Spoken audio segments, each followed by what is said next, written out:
Baik, Aiman, jom kita bincangkan satu tajuk yang menarik.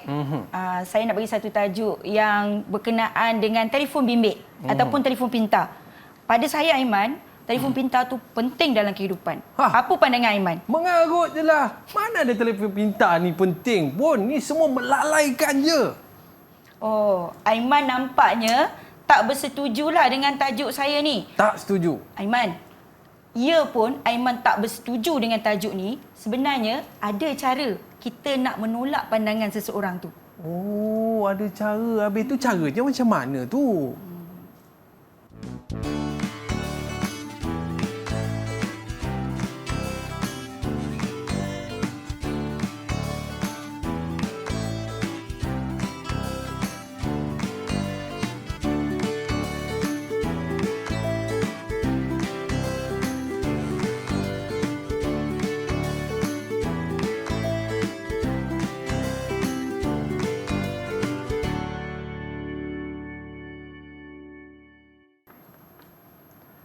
Hai, Assalamualaikum warahmatullahi wabarakatuh dan salam sejahtera kepada para penonton Didik TV KPM. Anda bersama saya Aiman Sufian Azman pada hari ini dalam slot pentaksiran Bilik Darjah, dan bersama dengan kita pada hari ini jurubahasa isyarat iaitu Cikgu Zaimi Zainal Abidin. Apa khabar cikgu?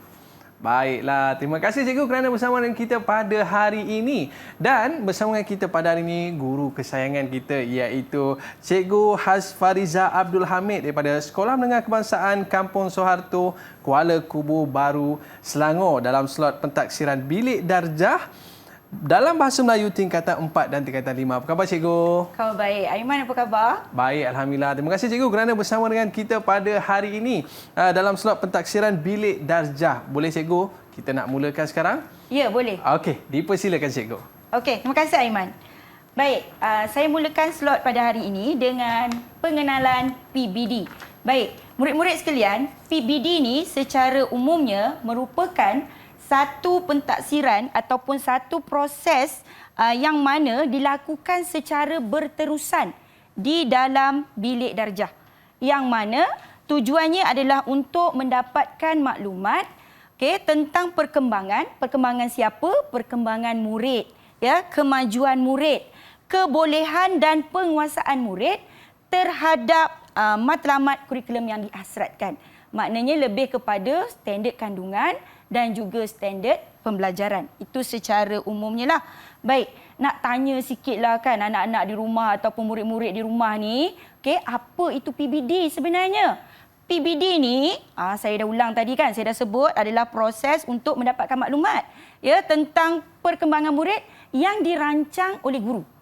Maknanya nak buat pentaksiran ni cikgu kena rancang. Ya, selepas cikgu merancang, cikgu perlu melaksanakan. Kemudian dilaporkan oleh siapa? Oleh guru mata pelajaran yang mengajar. Okey, seterusnya PBD ni kita laksanakan secara berterusan. Contoh, saya mata pelajaran bahasa Melayu ada 6 waktu PDP-nya. Maka sepanjang 6 waktu tu saya akan sesuaikan untuk melaksanakan PBD secara berterusan. Yang mana saya perlu menentukan tahap penguasaan murid pada sesi tersebut. Baik, secara umumnya pelaksanaan PBD ni ada dua sebenarnya. Yang pertama secara formatif iaitu dilaksanakan dalam PDP, dan yang kedua tu ialah sumatif. Maknanya guru akan melaksanakan PBD sumatif ini ketika akhir sesuatu tajuk ataupun unit pembelajaran yang diajar. Ataupun dalam penggal, contoh peperiksaan, ujian, ya. Tapi kita taklah namakan sebagai peperiksaan dan ujian lagi, lebih kepada PBD sumatif. Okey, dalam hal pelaksanaan PBD ni sebenarnya guru kena merancang, ya. Kena merancang, kena membina item jika perlu, ya, dan juga instrumen pentaksiran. Yang mana semua ini perlu ditadbir, diperiksa, direkod dan dilaporkan. Tahap penguasaannya itu berdasarkan DSKP, iaitu Dokumen Standard Pembelajaran dan Pentaksiran. Okey, seterusnya. Inilah perkara-perkara yang ada dalam DSKP. Yang pertama, kita ada standard kandungan. Standard kandungan ini sebenarnya merupakan satu penyataan spesifik tentang perkara yang murid perlu tahu. Tentang perkara yang murid perlu tahu dan boleh lakukan dalam tempoh persekolahan. Okey, tempoh persekolahan ni sebenarnya standard kandungan ni dari tingkatan 1 sehingga tingkatan 5 sama. Okey, yang berbeza ialah standard pembelajaran. Maknanya standard pembelajaran ni mengikut tingkatan lah, tapi masih berada dalam ruang lingkup standard kandungan. Okey, kita tengok apa itu standard pembelajaran. Standard pembelajaran ialah penetapan kriteria ataupun indikator kualiti pencapaian ataupun pembelajaran yang diperoleh oleh murid. Yang mana saya sebagai cikgu boleh ukur. Maafkan saya. Seterusnya, yang inilah yang kita nak laksanakan, iaitu standard prestasi. Okey, standard prestasi ni ditunjukkan dalam tahap-tahap tertentu. Tahap-tahap tertentu itu melibatkan sesuatu perkara yang telah dikuasai oleh murid. Contoh, kita ada kemahiran dengar tutur, kita ada kemahiran membaca, kita ada kemahiran menulis. Okey, seterusnya, inilah contoh. Contoh standard pembelajaran yang saya akan bincangkan nanti, iaitu 1.7.1, yang mana murid akan berbincang tentang sesuatu perkara dengan mengemukakan idea yang bernas dan rasional.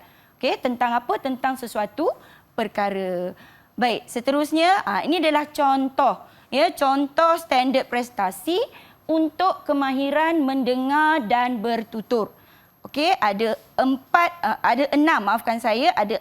tahap penguasaan yang terdiri pada 1, sangat terhad, 2, terhad, 3, memuaskan, 4, baik, 5, sangat baik dan 6 ialah peringkat cemerlang. Baiklah, ini sahajalah penerangan secara umum tentang standard prestasi kemahiran mendengar dan bertutur dalam PBD menengah atas.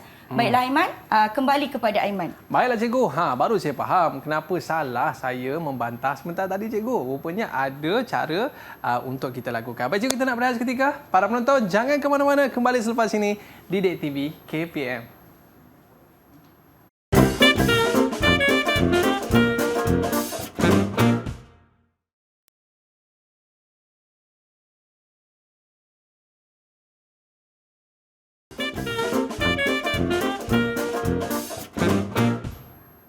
Baiklah, kembali bersama saya Aiman Sufian Azman di Didik TV KPM dalam pentaksiran Bilik Darjah. Jadi murid-murid bukan setakat kita nak baca buku je. Malah aktiviti dalam kelas pun kita kena fokus tahu sebab ada markah yang cikgu nak bagi. Baik cikgu, boleh kita teruskan lagi? Persilakan cikgu. Boleh Aiman, insya-Allah.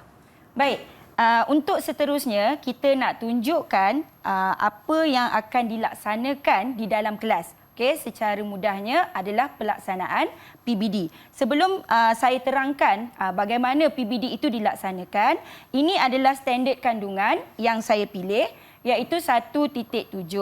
Okey, yang keduanya standard pembelajaran ialah 1.7.1, iaitu murid akan berbincang dengan mengemukakan idea yang bernas dan rasional. Ingat idea yang bernas dan rasional. Tentang sesuatu perkara secara bertata susila. Kena pegang itulah sebagai salah satu daripada perkara penting yang murid-murid perlu tekankan. Baik, ini adalah objektif ringkas yang mana murid saya perlu berbincang, kemudian mereka akan kemukakan satu tajuk yang berkenaan dengan cabaran robotik petrosains. Ingat yang belakang tu ialah bertata susila. Maknanya di dalam kelas nanti murid perlu berbincang secara bertata susila. Seperti yang dilakonkan tadilah. Tadi Aiman ada menolak pandangan saya tu, menolak pandangan saya tadi tu dengan emosi. Kan kita tak nak itu berlaku dalam perbincangan. Baik, kita teruskan. Baik, yang ini secara ringkas sahaja tentang maksud berbincang, iaitu bertukar-tukar pendapat. Bertukar-tukar pendapat ataupun kita bercakap-cakap sahaja. Bercakap-cakap, berbicara tentang sesuatu. Baik, seterusnya ini adalah bahan yang saya petik daripada buku teks tingkatan 4 Okey, boleh nampak di situ cabaran robotik Petrosains. Ada beberapa cabaran di situ. Dan saya nak tunjukkan bagaimana aktiviti ini dijalankan di dalam kelas. Jom kita saksikan video yang pertama. Neptune ni, saya nak awak dengar betul-betul penerangan saya. Sebab sekejap lagi kita akan buat satu aktiviti 1.7.1, iaitu kita akan berbincang. Berbincang tentang apa? Tentang tajuk kembara ke masa hadapan. Baiklah, berdasarkan video tadi tu, sebenarnya itu adalah sesi bimbingan. Bimbingan yang mana guru menunjukkan bagaimana cara untuk berbincang secara bertata susila. Maksudnya saya mengawal murid. Ya, saya mengawal murid untuk mereka melaksanakan langkah demi langkah. Baik, kita teruskan dengan video yang kedua. Sekarang kita boleh mulakan ya.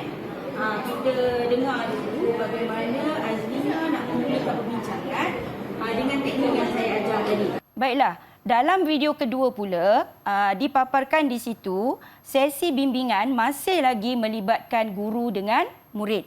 Yang mana murid itu saya bimbing dari boleh dikatakan dari mula sehingga akhir, sehingga dia boleh bertutur untuk membincangkan tentang tajuk cabaran robotik Petrosains. Maknanya dalam sesi video 1 dan video 2 tu sepenuhnya saya yang mengawal murid tersebut supaya dia dapat juga bertutur dengan bahasa yang mudah, yang terhad, ya, yang mana kosakatanya tu bukanlah kosakata berdarjat tinggi. Baik, kita teruskan dengan video yang ketiga. Rakan-rakan sekalian, pada hari ini kita akan membincangkan satu topik yang sangat menarik, iaitu cabaran robotik Petrosains. Pada pendapat awak, apakah aktiviti yang menarik yang diajukan oleh kami? Baiklah, dalam video yang ketiga ini dapat disaksikan ya, ada sesi bimbingan daripada murid kepada murid. Di samping itu, saya juga turut serta dalam perbincangan itu untuk memberi penjelasan ataupun penerangan kepada murid tersebut tentang cara berbincang dengan sebutan yang betul, ya, ada kepantasan yang wajar supaya apa yang mereka bincangkan itu dapat memberi kesan kepada pendengar ataupun pihak yang berlawan bicara. Itu sebenarnya yang kita nak lihatlah, dan kita saksikan video yang keempat.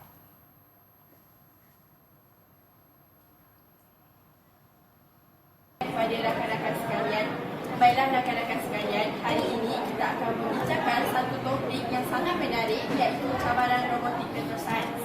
Wah, menariknya. Pada era globalisasi ini, robotik Petrosains. Okey, semua dah saksikan bagaimana video 4 ini menunjukkan murid-murid saya sedang berbincang tanpa bimbingan ataupun daripada bimbingan dan tunjuk ajar daripada saya. Maknanya mereka melaksanakan aktiviti untuk bincangkan tentang cabaran robotik Petrosains ini tanpa memerlukan bimbingan daripada saya. Dan kalau kita lihat dalam sesi perbincangan itu, ada pihak yang berlawan bicara. Maknanya dia dia berada dalam situasi perbincangan yang mana A bercakap akan disambut oleh B, C dan seterusnya. Okey, itu sahaja tentang video. Baik, kita teruskan dengan yang berikutnya. Okey, apa yang penting sebenarnya dalam pelaksanaan PBD ini, iaitu pentaksiran bilik darjah. Okey, seseorang guru itu perlu melaksanakan pentaksiran dengan merancang PDP terlebih dahulu. Maknanya perlu ada perancangan PDP yang mana disertakan dengan kaedah pentaksiran. Kalau saya tadi, kaedah pentaksirannya lebih kepada lisan sebab standard pembelajarannya ialah tentang bertutur. Okey, seterusnya, ketika melaksanakan PDP dan pentaksiran, guru perlu merekod. Ya, selain daripada merekod, guru juga perlu menganalisis. Okey, perlu menganalisis tahap penguasaan murid dan dia perlu melakukan tindakan susulan. Maknanya pelaksanaan PBD ni bagusnya ialah guru dapat mengetahui perkembangan murid dan siapa yang dia perlu bimbing sebenarnya. Dan akhir sekali perlulah rekod pencapaian tahap penguasaan murid pada hari tersebut. Baiklah, itu sahaja tentang aktiviti pelaksanaan PBD di dalam kelas. Baiklah, kita teruskan kepada Aiman. Baik, cikgu. Baru saya faham, cikgu. Rupanya dalam perbincangan kita kena jaga tata susila. Nampak, cikgu? Boleh bincang elok-elok, apa nak marah-marah. Okey, baik. Para penonton sekalian, jangan ke mana-mana. Kembali selepas ini di Didik TV KPM.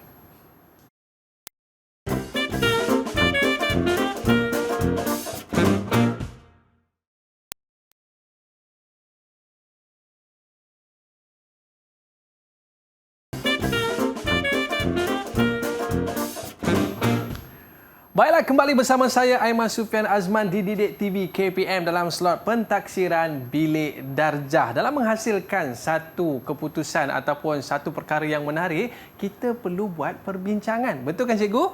Jadi untuk slot pada kali ini, apakah yang akan cikgu kongsikan? Baiklah. Terima kasih Aiman sekali lagi ya. Bila sebut apa yang saya akan kongsikan, ini dia Aiman. Ya, iaitu petua pelaksanaan pentaksiran bilik darjah. Baik, ada beberapa petua lah yang saya boleh gambarkan di sini untuk memudahkan kita mengenal pasti yang murid ini berada pada tahap mana sebenarnya. Okey, saya contohkan di sini iaitu tahap penguasaan sangat terhad, iaitu TP1. Sering disebut TP1. Maksud TP1 ni ialah dengan kawalan guru sepenuhnya. Ya, maknanya saya akan membimbing anak murid saya ni sepenuhnya. Dengan kalaulah ada perkembangan ya, mereka mungkin saya akan kurangkan persennya daripada 100 kepada 90 ya, mengikut perkembangan. Dan murid ini akan cuba melaksanakan apa yang saya minta pada hari tersebut. Contoh yang saya tunjukkan dalam video, mereka berbincang tentang cabaran robotik petrosains. Jadi murid saya ni akan cuba bertutur dengan bimbingan saya. Sebab tu saya ada di sebelahnya untuk dia berbincang dalam kumpulan tersebut. Tapi bahasa yang digunakan adalah sangat terhad. Ya. Maksudnya perbincangannya itu adalah perbincangan yang biasa ataupun umum sahaja. Baik, petua yang kedua ialah untuk tahap penguasaan 2 ataupun TP2 yang mana dengan separa kawalan guru. Maknanya ada perkara-perkara tertentu yang saya beri kepercayaan kepada murid ini. Contoh, katakanlah dia tak faham, ya, murid ini tak faham apa itu robotik. Mungkin saya perlu bimbing kepada dia. Okey, robotik ni sebenarnya berdasarkan bahan ada 3. Kita bagi tahu robotik sumo apa. Kita cerita dulu dekat dia supaya dia dapat bertutur juga walaupun dalam keadaan yang orang kata apa, perkataan-perkataan yang dia sampaikan itu terlalu mudah. Yang penting dia bertutur ya, dengan bimbingan dan kawalan daripada guru. Baik, yang seterusnya ialah TP3. TP3 ni murid dia dah boleh berdikari. Berdikari ni maksudnya dia ada bimbingan daripada guru tapi bimbingan tu sekadar tugasan sahaja. Maknanya saya beri penerangan ringkas, okey, seperti yang ditunjukkan tadi, Aiman, sebenarnya kita nak menolak pandangan seseorang, kita perlu ada cara. Kan? Kita tak boleh menolak dengan penuh emosi, mesti ada tata susila. Itu yang saya tekankan dalam awalan tadi tu ya. Okey, seterusnya kita tengok bagaimana pula kita nak beri tahap penguasaan 4. Tahap penguasaan 4 ni maksudnya murid ni dah ada keyakinan yang kukuh, ya, tinggi. Maksudnya semasa mengikuti PDP itu dia boleh bergerak sendiri. Dia dengar je arahan daripada saya, dia boleh bergerak sendiri melaksanakan tugas-tugas yang diberikan. Okey, dalam TP4 ni sebenarnya kalau tengok dalam video tadi ya, ada murid saya tunjukkan bimbingan rakan dan juga rakan. Yang ni sebenarnya terbaik. Menurut pandangan saya, ini adalah satu proses perkembangan yang baik kepada murid kerana kadang-kadang saya jadi cikgu, saya rasa kadang-kadang bahasa yang kita sampaikan tu sukar untuk difahami oleh murid-murid. Jadi kita kita manfaatkan guru muda. Ya, guru muda ni kita letak dalam kumpulan tertentu, kemudian kita biarkan mereka membimbing rakan dengan perkara-perkara yang ada di sinilah. Contoh tadi kalau kita nak berbincang tentang cabaran robotik petrosains, ada sesi soal jawab. Ya, ada pandangan yang bersetuju, ada pandangan yang tidak bersetuju, ya. Ada mungkin ayat yang diberikan itu tak begitu lengkap, ada kesalahan-kesalahan kecil yang mana rakan tersebut boleh beri pembetulan pada masa itu juga semasa sesi bimbingan. Baik, kita teruskan dengan TP5. Baik, TP5 ni maksudnya murid ni dia dah ada keyakinan yang kukuh, ya, keyakinan yang tinggi semasa mengikuti PDP.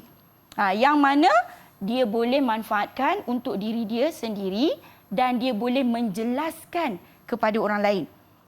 Contoh tadi sesi perbincangan kan, Aiman sedikit beremosi. Bila dia beremosi, saya memainkan peranan. Aiman, sebenarnya kita perlulah mengawal emosi ketika berbincang. Jadi perkara-perkara ini sebenarnya terkandung dalam perkataan bertata susila. Yang tu yang kita kena berikan ataupun tunjukkan kepada rakan-rakan. Baik, yang inilah yang terbaik, ya. Iaitu murid boleh menjadi suri teladan.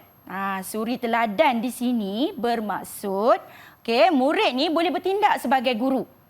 Dia boleh bertindak sebagai guru ataupun pembantu guru dalam PDP. Yang ni menyeronokkan. Ya, sebab guru akan jadi fasilitator. Guru mungkin boleh memberi perhatian kepada murid yang sukar untuk berbincang. Yang mana guru boleh beri perhatian kepada murid yang tak dapat berbincang dengan baik. Sebab dalam kelas ni sebenarnya pelbagai aras. Ya, bukan satu aras sahaja. Ada aras rendah, ada aras sederhana, ada aras tinggi, kan? Kalau saya suka guna berdasarkan pingat, gangsa, perak dan juga emas. Baik, seterusnya. Ini dia. Ya, inilah perkara yang perlu dititik beratkan semasa pentaksiran, perlulah dilihat dari segi pemerhatian. Sebab tu kalau tengok dalam video, ada ketikanya saya menjadi pemerhati sahaja. Okey, yang kedua lisan. Untuk aktiviti bertutur ini, yang ni adalah yang paling utama. Saya akan cuba pastikan semua murid saya dapat menjayakan aktiviti pada hari tersebut, iaitu membincangkan tentang robotik tadi. Okey. Ada juga dari segi penulisan, dan ketika melaksanakan mesti ada pelbagai strategi mengikut aras, mengikut kemahiran yang ditetapkan, mengikut keupayaan murid dan akhir sekali perlu ada intervensi. Baik, ini adalah catatan perkembangan murid. Boleh dilaksanakan dengan beberapa cara, iaitu rekod mengajar, rekod mengajar guru, buku latihan murid, anekdot, seterusnya buku catatan, sediakan senarai semak, jadual ataupun nota lekat. Itu yang paling mudahlah. Okey, ini contoh perekodan yang boleh dilaksanakan di dalam kelas. Baik, ini adalah perkara yang penting apabila kita dapat bertutur dengan baik. Inilah hasratnya, iaitu kita nak murid yang bakal dilahirkan selepas tamatnya sesi persekolahan pada usia 17 tahun, mereka mempunyai kemahiran insaniah, mempunyai kemahiran kebolehgajian dan kemahiran kebolehpasaran. Itu sahaja. Saya kembalikan kepada Aiman untuk sesi berikutnya. Okey, terima kasih kepada Cikgu Hasfariza. Dalam kelas yang paling penting sekali kita ada bimbingan guru. Ya, dan yang kedua, kita boleh bertutur di dalam kelas. Dan yang paling menarik sekali cikgu sebut tadi adalah kita boleh menjadi contoh dan suri tauladan kepada murid-murid yang lain. Macam mana murid-murid? Boleh dapat ke apa yang cikgu sebutkan sebentar tadi?